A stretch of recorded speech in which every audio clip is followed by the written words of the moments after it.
Hi everyone, David Aragona and Mike Beer coming to you from the backyard at Saratoga, where on Saturday they will be running the Belmont Stakes. And speaking of the Belmont Stakes Racing Festival, you want to check out our DRF packages at shop.drf.com. If you're going to be purchasing Belmont Stakes PPs, you want to get one of these packages where you can bundle them with the clock reports as well as the betting strategies that Mike and I will be writing for Saturday, the player's guide, and you can save money when you get all four of those things together in one of our Belmont Stakes packages. So find out more about that at shop.drf.com. Mike, race 10 on this Belmont Stakes Saturday card is the Grade 3 Pennine Ridge, going 1 mile and a 16th on the turf for the 3-year-olds. And we've seen some stars come out in these races on Saturday. There are going to be some big favorites throughout the card. Yeah. And the number 1, Zulu Kingdom, feels like he is one of those. He proved himself to be, at least at this point in time, probably the best American 3-year-old turf horse out there when he won the Grade 1 American Turf on Derby Day. Yeah, and he beat a really good field that day. I mean, I just found nothing to really knock about him, David. And then you just sort of,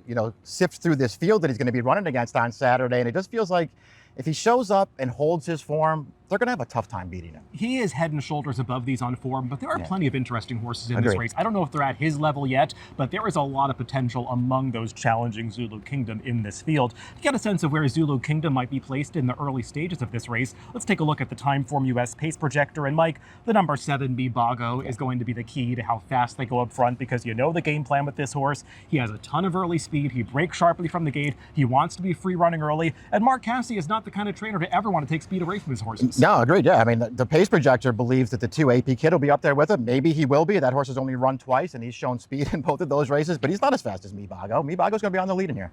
Before we go through the field, if you're watching this on YouTube, make sure to hit that like button to like this video. Also, subscribe to the Daily Racing Form YouTube channel. We've got a lot of content planned all around the Belmont Stakes this week. We've already done a ton of stakes previews for just about every stakes race on Friday and Saturday, so make sure to subscribe to the Daily Racing Form YouTube channel to check out all of that. Well, Mike, let's go through this field, beginning with the horse that is going to be a substantial favorite in this race, Zulu Kingdom. He ran really well in his first couple of starts coming over to this country last year. A little disappointing in the Breeders' Cup Juvenile Turf, but he was sort of forward and just not really able to deal with the pace of that race at that point in his career. But it feels like since he's returned as a 3-year-old, he is just a more professional, improved horse. He showed that in the Columbia when he was able to withstand a very contested early pace and keep on going at the end. And then last time in the American Turf, it's not like they were walking up front. Mibago again set some taxing fractions, but Zulu Kingdom, sitting right behind him, was still able to kick on and hold off the closers. Yeah, just ran really, really well in each of his first 2 starts this year. And as you've already pointed out, he was good when he got over here last year, David. The Breeders' Cup was a little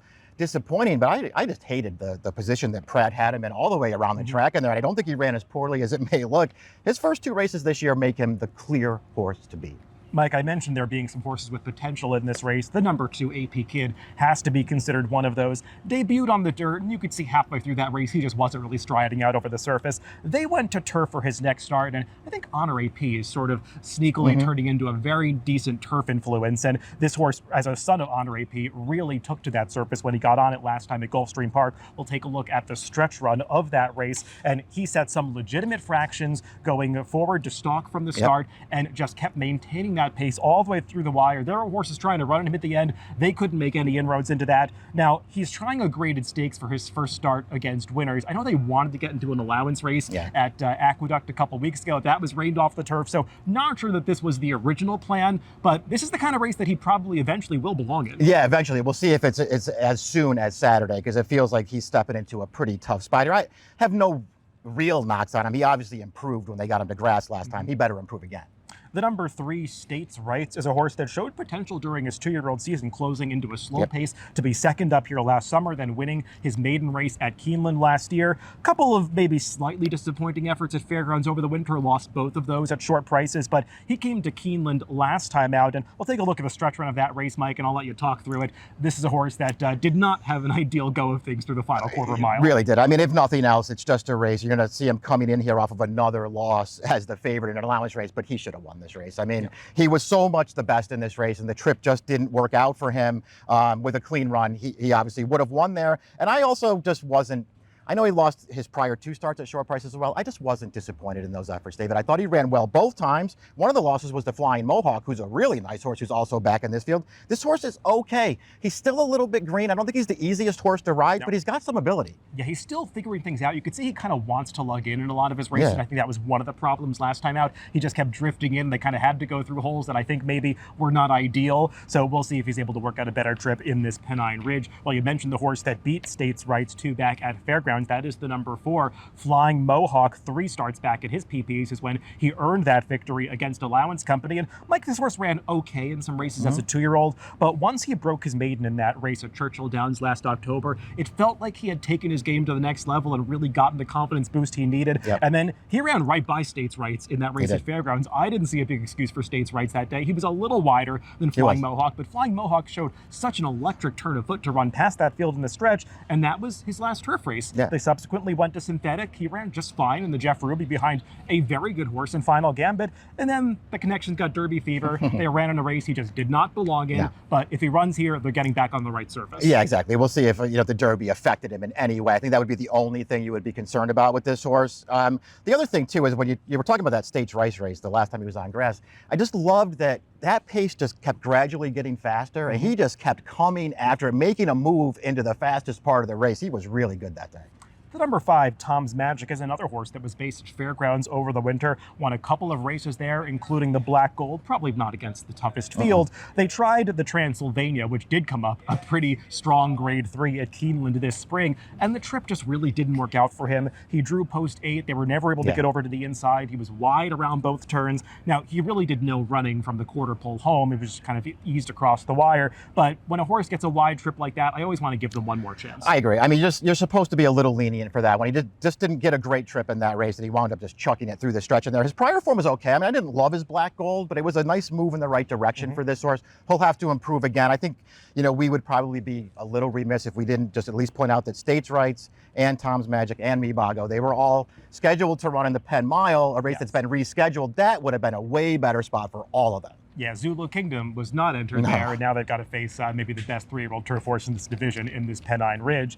The number 6, Bulldoze, is a horse that broke his maiden going 9 furlongs at Gulfstream Park 2 starts back, was relentless to run down that field that day, then tried Allowance Company at Keeneland next time, going the mile and 3/16 distance. So it feels like the Connections do want to get this horse out going further and further, but wasn't really effective with his late run that day, and now cutting back to a mile and a 16th against a tougher field.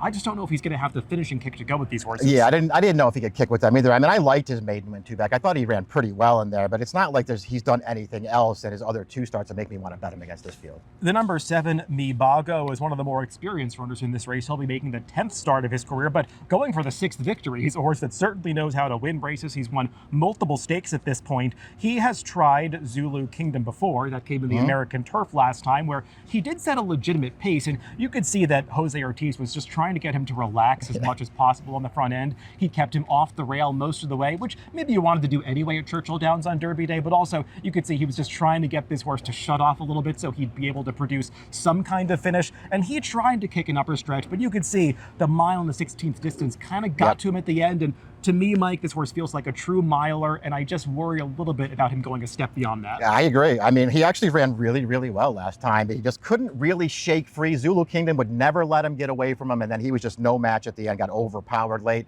You're right. I mean, it feels like at this stage of the game, especially because he's such a free-running horse, you're not going to get him to slow down the paces.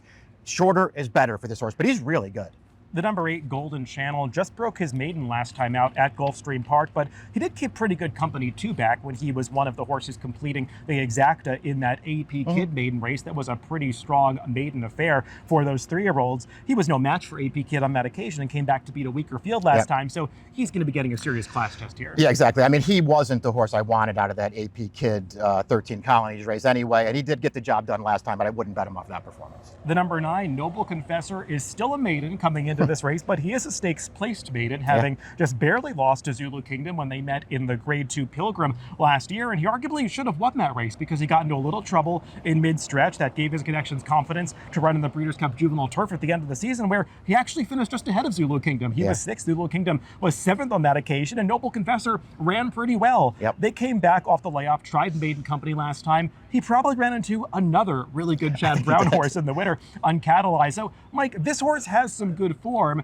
but it feels like at this point you would like to see him actually win a race before he steps up against company like this again. Yeah, exactly. And they did have him entered in a maiden race, but he was stuck on the AE list, and now they're gonna run him here. And listen, he can win this race. I don't really want to bet him against this field, but he can win. This horse, he's pretty talented, as you were sort of alluding to already. He's a little bit dirtied up.